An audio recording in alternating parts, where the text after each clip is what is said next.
The Morgan Report is sponsored by El Tigre Silver Corps, trading on the TSX Venture Exchange under the symbol ELS.V. El Tigre Silver Corps is a new startup silver company located in the prolific northeastern Sonora state of Mexico. We're joined now by the silver guru, David Morgan of the Morgan Report. His website is silver-investor.com. Mr. Morgan is one of the most preeminent world experts, not just in silver, gold, and precious metals, but related issues in the mining sector. Welcome back to the program. Oh, it's great to be with you. David, last week we discussed your posted video on your Silver Guru YouTube channel called A Frightening Worldwide Currency Crisis. Many people think that the U.S. dollar could trump gold right now, and it certainly looks like the dollar is doing well.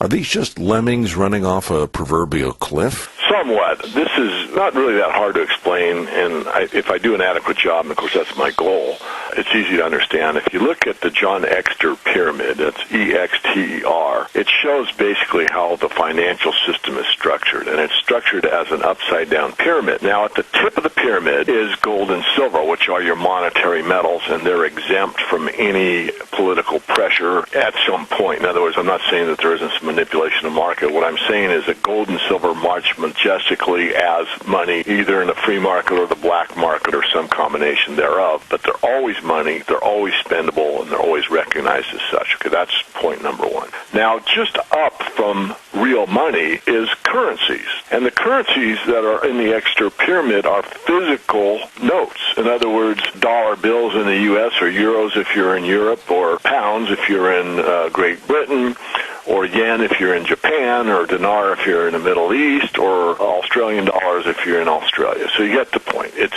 physical cash. As things unwind, the least prudent investments, such as derivatives, are the ones that blow up first, which is what we've seen for years now. It started in August 2007, and it's continued. In fact, it got so bad for a while, we had what's called a financial crisis in 2008, and all the markets got hit, including the silver market. Gold even got whacked, but not nearly as bad as most other asset classes, as you would expect. There's a race to liquidity. There is a race to really safety. Now, most people are not familiar with the precious metals and what they represent and how they work and that type of thing, because there isn't a whole lot of information out there in the public domain as far as what precious metals really mean. You're not going to get a huge lecture on why you should have gold in your portfolio from somebody on CNBC or even Fox Business. So, of course, they'll have some gold pundits on there from time to time, myself included. But the truth of the matter is that really a stable financial system benefits everybody involved. That means basically anybody in the system. What we're seeing is a situation where people want security, so they're going to the best thing that they know, and that would be in the U.S. dollar bills.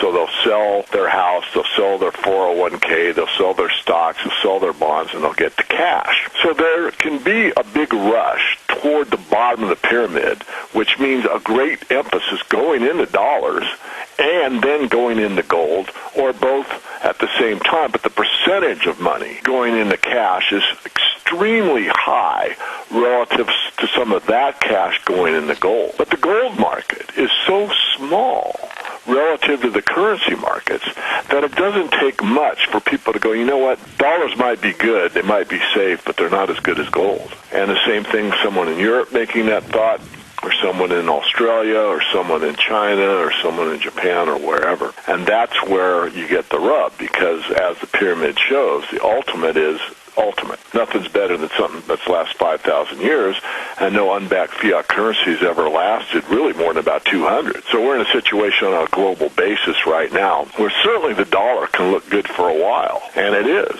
And certainly there'll be a liquidity squeeze, which we're seeing where as things unwind, more and more people will be seeking to get out of any asset that they can and getting back to dollars. But ultimately, just a few people will escape the demise of the currency, and that will be because they took on an asset class that supersedes really any paper currency, and that is the ultimate currencies, which are silver and gold. You're known as the silver guru, of course, and you know quite a bit about all precious metals and mining and money in general. I'd like to direct our audience in this conversation to silver123.net. That's silver123.net. Why is silver considered the poor man's currency, more or less? Why should we go there as opposed to, or in addition, to gold? You know, it's the best question you can ask, I think. And when I wrote this 10 Rules of Silver Investing, I said that the ultimate survival currency is silver, not gold. And I'll prove it. I mean, it's pretty easy to prove. The ultimate survival money is silver, and here's why. Just take this real simple thought experiment and close down the currency markets for a week. And let's say you need to make a transaction. You got to buy gas or bread, or you got to pay your babysitter or make rent or whatever. Silver is the money of choice because silver is small denominations. You could take a silver dime that's real silver, like a 90% U.S. coin or 70% Canadian silver coin or whatever they are in France from when most of the world was on a silver standard, and you can easily make a transaction. Whereas with gold, you can't really make that transaction very easily. If you have a 1-ounce gold coin and you want to buy a couple loaves of bread, it's going to be pretty hard for the vendor to make change for you. Now, I'm not saying that you couldn't use physical dollars and they wouldn't be accepted, because they probably would. But the point I'm making is that for the ultimate precious metals survival situation, silver, by far, is a better choice than gold. It just is. It's been that way. You got to remember that most of these gold-only types, and I'm nothing against them, but I'm not gold-only. I think the best structure is a bimetal structure where you use silver and gold, and the free market determines the value of silver relative to gold and vice versa. Silver's always been used as the main money, not gold. Gold is settlement for nation-state to nation-state or a large transaction. If you're going to buy somebody's, land to put your castle on in medieval times, you're going to settle in gold.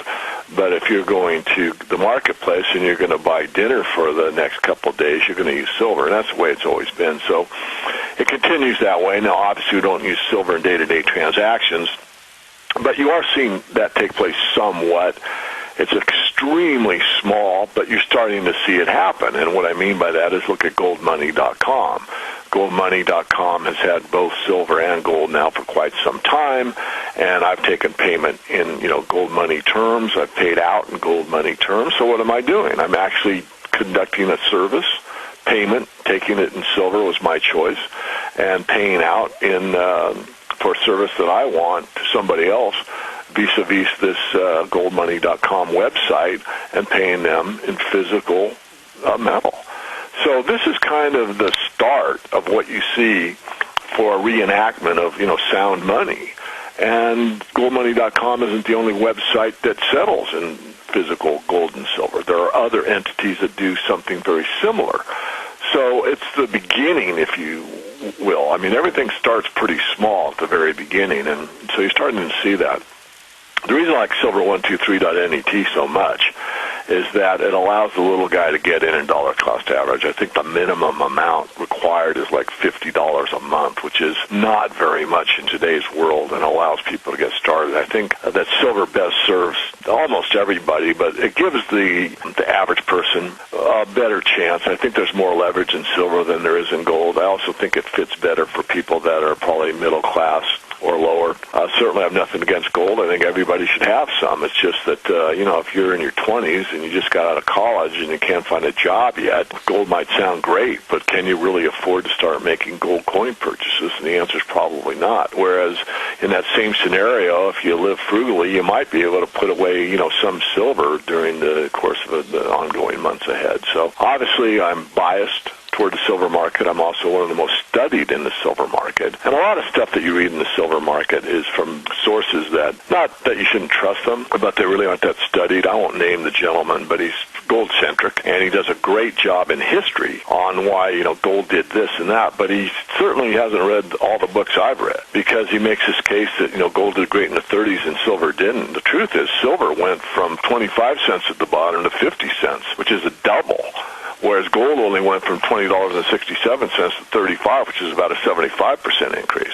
So on a percentage basis, they both went up, and silver went up more percentage-wise than gold did during the Great Depression. For crying out loud, that's a fact. No one can change that fact. Yet these people seem to just overlook that. I don't know why. People are certainly entitled to their own opinion, but they can't make up their own facts. That really annoys me. David, once again, another compelling broadcast. Thank you for your contribution. Again, the website we've been referring to is silver123.net. Thanks again for joining us today on the program. My pleasure, also. Thank you. The Morgan Report has been sponsored by El Tigre Silver Corps, trading on the TSX Venture Exchange under the symbol ELS.V. El Tigre Silver Corps is a new startup silver company located in the prolific northeastern Sonora state of Mexico.